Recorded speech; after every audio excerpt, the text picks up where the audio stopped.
రాత్రి వేళ కామాక్షి ఆయన పడుకున్న దగ్గరికి వచ్చి తట్టి లేపింది. ఆయన లేచారు. కేశపాశాన్ని తీసి ఇలా చూపించి ముట్టుకో అంది. ఆయన ఇలా ముట్టుకున్నారు. జిగురుగా ఉంది.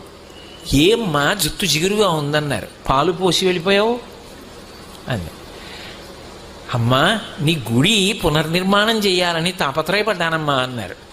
ఏమయ్యా గుడి పునర్నిర్మాణం చేయడానికి నువ్వు సంపాదించాలా?